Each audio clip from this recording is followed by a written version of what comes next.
ओम नमो भगवते वासुदेवाय। जय श्री कृष्ण।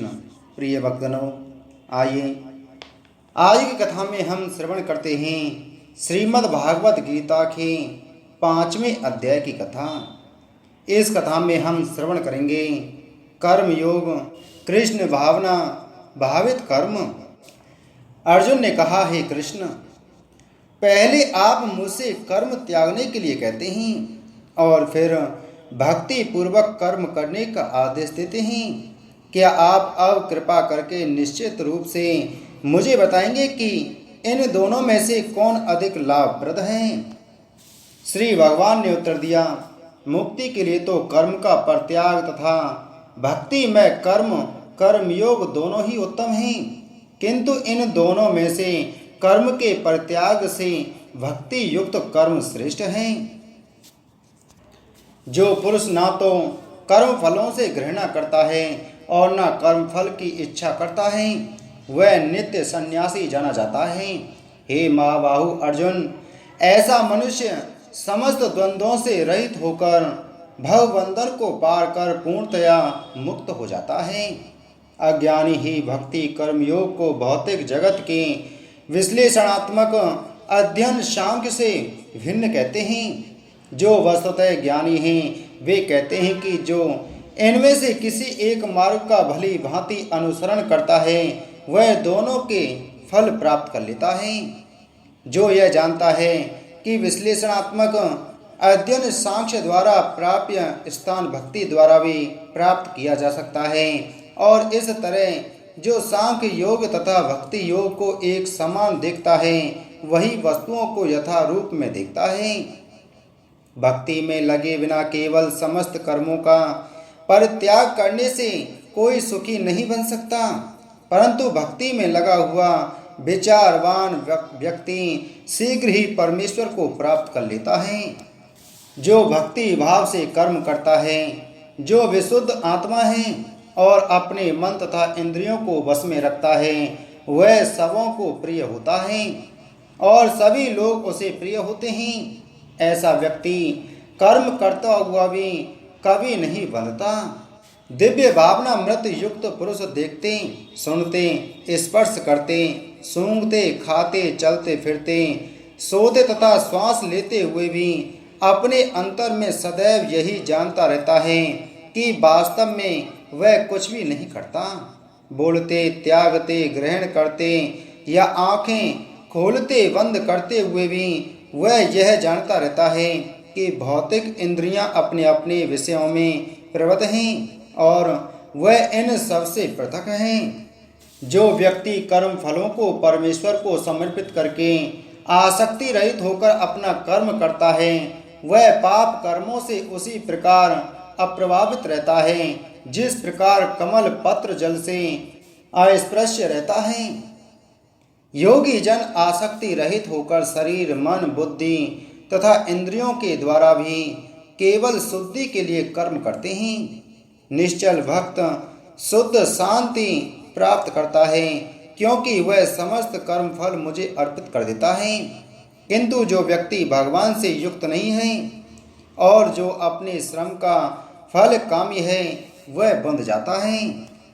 जब देहधारी जीवात्मा अपनी प्रकृति को वश में कर लेता है और मन से समस्त कर्मों का परित्याग कर देता है तब वह 9 द्वारों वाले नगर भौतिक शरीर में बिना कुछ किए कराए सुखपूर्वक रहता है।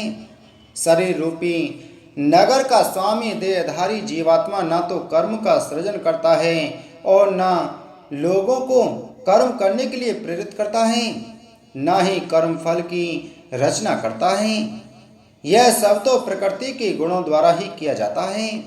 परमेश्वर न तो किसी के पापों को ग्रहण करता है न पुण्यों को, किंतु सारे देहधारी जीव उस अज्ञान के कारण मोहग्रस्त रहते हैं जो उनके वास्तविक ज्ञान को आच्छादित किए रहता है।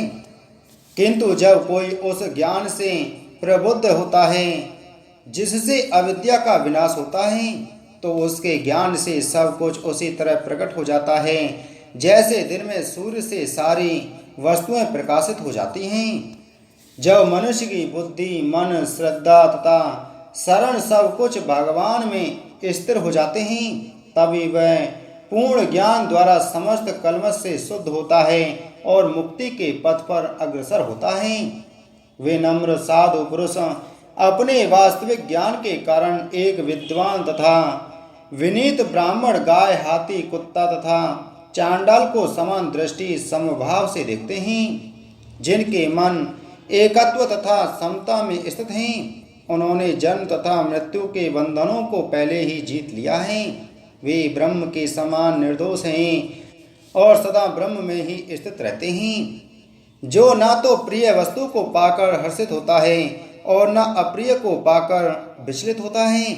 जो स्थिर बुद्धि है, जो मोह रहित है और भगवत विद्या को जानने वाला है, वह पहले से ही ब्रह्म में स्थित रहता है। ऐसा मुक्त पुरुष भौतिक इंद्रिय सुख की ओर आकृष्ट नहीं होता, अपितु सदैव समाधि में रहकर अपने अंतर में आनंद का अनुभव करता है। इस प्रकार स्वरूप सिद्ध व्यक्ति पर ब्रह्म में एकाग्रचित होने के कारण असीम सुख भोगता है। बुद्धिमान मनुष्य दुख के कारणों में भाग नहीं लेता, जो कि भौतिक इंद्रियों के संसर्ग में उत्पन्न होते हैं। हे कुंती पुत्र, ऐसे भोगों का आदि तथा अंत होता है, अतः चतुर व्यक्ति उनमें आनंद नहीं लेता। यदि इस शरीर को त्यागने के पूर्व कोई मनुष्य इंद्रियों के वेगों को सहन करने तथा इच्छा एवं क्रोध के वेग को रोकने में समर्थ होता है, तो वह इस संसार में सुखी रह सकता है। जो अंतःकरण में सुख का अनुभव करता है, जो कर्मठ है और अंतःकरण में ही रमण करता है तथा जिसका लक्ष्य अंतर्मुखी होता है, वह सचमुच पूर्ण योगी है। वह पर ब्रह्म में मुक्ति पाता है और अंतत्वगत्वा ब्रह्म को प्राप्त होता है। जो लोग संशय से उत्पन्न होने वाले द्वैत से परे हैं, जिनके मन आत्म साक्षात्कार में रत है, जो समस्त जीवों के कल्याण कार्य करने में सदैव व्यस्त रहते हैं और जो समस्त पापों से रहित हैं, वे ब्रह्म निर्वाण मुक्ति को प्राप्त होते हैं। जो क्रोध तथा समस्त भौतिक इच्छाओं से रहित हैं, जो स्वरूप सिद्ध आत्म संयमी हैं और संसिद्धि के लिए निरंतर प्रयास करते हैं, उनकी मुक्ति निकट भविष्य में सुनिश्चित है। समस्त इंद्रिय विषयों को बाहर करके दृष्टि को बाहों के मध्य में केंद्रित करके प्राण तथा अपान वायु को नथनों के भीतर रोककर और इस तरह मन, इंद्रियों तथा बुद्धि को वश में करके जो मोक्ष को लक्ष्य बनाता है, वह योगी इच्छा, व्यय तथा क्रोध से रहित हो जाता है। जो निरंतर इस अवस्था में रहता है, वह अवश्य ही मुक्त है। मुझे समस्त यज्ञों तथा तपस्याओं का परम भोक्ता, समस्त लोकों तथा देवताओं का परमेश्वर एवं समस्त जीवों का उपकारी एवं हितैषी जानकर मेरे भावनामृत से पूर्ण पुरुष भौतिक दुखों से शांति लाभ करता है। इसी के साथ श्रीमद् भागवत गीता के 5वें अध्याय की कथा संपूर्ण हुई। बोलो श्री कृष्णचंद्र भगवान की जय।